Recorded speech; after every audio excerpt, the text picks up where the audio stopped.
Bem, nós estamos de volta, muito felizes por encontrar você aqui no programa Adoração em Família. Você que já acabou de estudar o capítulo 6 do livro Conduta Sexual. Hoje foi um tema muito interessante, os conselhos de Deus dados a Walter e a Laura. Muito interessante.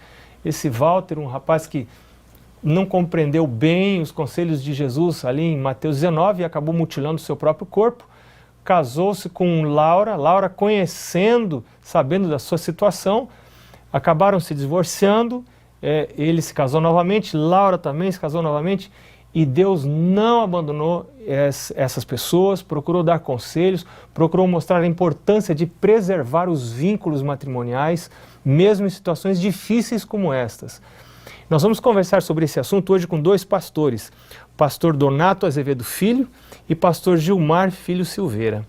Prazer ter vocês aqui, mas antes da gente falar sobre esse capítulo interessante, nós vamos conversar sobre culto da família. A gente não para de falar de culto da família aqui, sempre falando do culto da família, porque é muito importante ter o culto em casa. Pastor Gilmar, quando a gente fala em culto, o que vem à sua mente? O que você se lembra? Pastor, o culto é interessante. Ele tem uma marca especial no coração da gente, mas eu me refiro principalmente à marca na família. Uhum.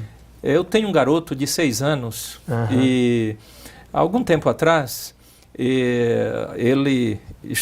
nós estávamos para fazer o culto familiar ali reunidos. E de repente minha esposa olhou no relógio, viu que nós estávamos um pouquinho atrasados, porque o culto tem que ser às 6 horas da manhã. 6h30, 6h40, a condução já passa para apanhá-lo e levá-lo para o colégio. E nesse dia atrasamos alguma coisa, e então minha esposa olhou no relógio e disse: filho, hoje não vai dar para a gente fazer o culto, porque já estamos atrasados. Vamos fazer o de jejum, porque a condução já está chegando. Na hora que a minha esposa falou que não daria para fazer o culto, esse garotinho se levantou e disse: papai, sem o culto, então eu não vou para o colégio. Se não fizer o culto, então hoje para mim não tem aula, porque eu não vou sair sem o culto. Aquilo para mim foi interessante, pastor, porque mostrou a importância que ele vê na realização do culto como um muro de proteção em volta dele para as atividades que ele tem no dia a dia. Amém. Vocês fazem o culto todos os dias. Às 6 horas da manhã, é o nosso horário de culto familiar. Eu e minha casa serviremos ao Senhor. Pela graça de Deus, pastor. Muito bom, que boas histórias, que coisa interessante. E vamos então ao estudo do livro Conduta Sexual, hoje o capítulo 6, Conselhos a Walter e Laura. Você já deve ter preenchido o guia de estudos, já deve estar conhecendo o assunto, mas mesmo diante da mutilação do marido, por que Laura não podia separar-se dele?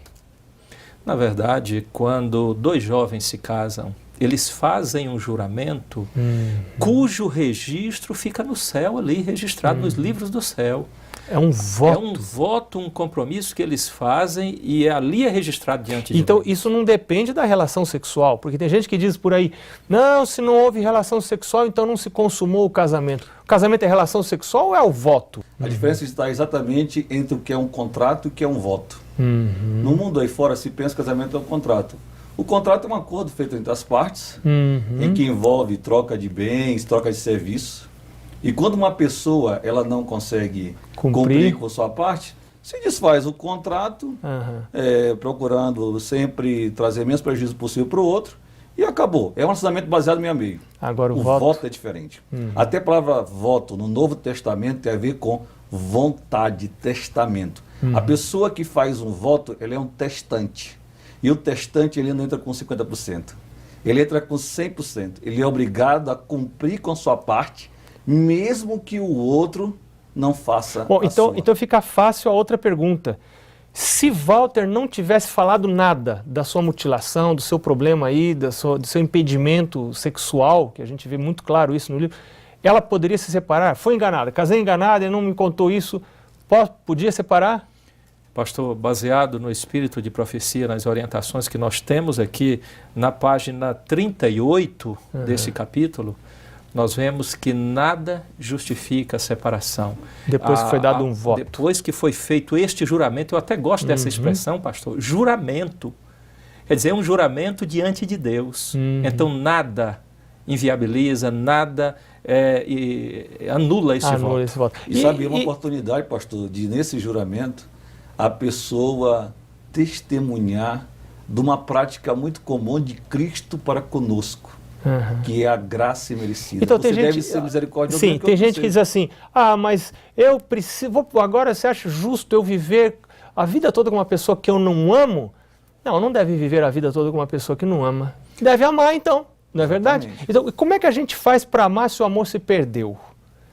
Se o amor está perdido. Devemos direcionar a vontade no sentido de ajudar a pessoa, objeto de nosso amor, o nosso cônjuge. Página 39 fala isso. Direcionar a vontade, o interesse, lutar contra si mesmo, a fim de que este amor possa renascer. Então, bem, infelizmente a Laura não seguiu o conselho dado por Deus. Não resolveu preservar o amor e acabou se separando de Walter.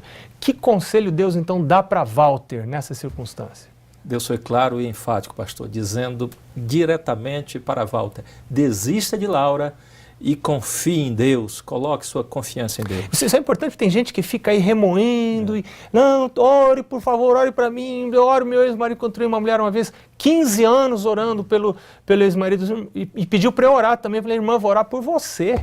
E uma das maneiras que ele tinha para fugir disso, para ele esquecer Laura, seria ele prender a força agora no trabalho da causa do mestre, se ocupar a mente no trabalho do Senhor e procurar força em Cristo, porque Cristo é dos fracos, Cristo é dos tentados e daqueles Cristo é dos abandonados. Sofrendo, claro. Bom, agora Deus também não abandona a Laura. Deus dá conselhos para ela, né?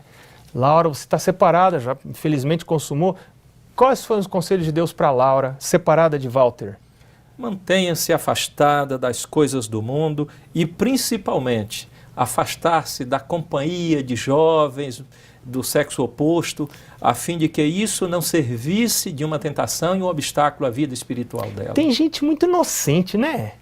Não, pastor, não vou cair em pecado não, né? Isso é só muita amizade. E às vezes confiam em si mesmo, imaginando que desta maneira estarão seguros. Verdade. Então é importante adendo aí que é o conselho dos pais. Ela deveria ouvir os conselhos dos pais. Naquele momento, os pais estavam dando muitos bons conselhos. A gente vê muita gente arrependida porque não ouviu os pais. Se eu tivesse ouvido meus pais. Como essa frase hoje é repetida. Claro. Os pais têm uma visão melhor, às vezes, de fora do que com aquele que está vendado pela venda da paixão. Agora, qual foi a principal razão da queda de Laura para vocês? Pastor, falta de comunhão com Deus. Se ela tirasse mais tempo para estudar 45 a Bíblia, fala isso, né? para orar, para manter a mente ligada com o céu, ela não teria caído como caiu. Eu acho que isso é uma lição para nós, pastor. Claro. Acho que isso tudo nos ensina de que a base e o fundamento para a nossa vida espiritual é dependência de Deus, estudo da Bíblia, joelho no chão orando, e é assim que a gente vai vencendo cada dia. Bom, após a separação, a história mostra que a vida de Laura foi descendendo, caindo cada vez mais. Lá no fundo, Deus ainda não abandonou, ainda mandou mensagem. Qual a mensagem que Deus deu para ela? A mensagem era que ela deveria, correndo, sair debaixo da bandeira de Satanás e correr para debaixo da bandeira do sangue de Cristo. Que belas palavras. Ou seja, não importa a situação que eu e você estejamos um dia afastados de Deus, longe de Deus, tem esperança. Sempre que alguém quer voltar para Jesus, Jesus recebe e Jesus restaura. Que Deus maravilhoso esse que nós servimos. Muito obrigado pela sua presença, foi bom você estar com a gente aqui no programa Adoração em Família. Obrigado, pastores, muito bom estarmos juntos. Que Deus abençoe você e sua família. Amém.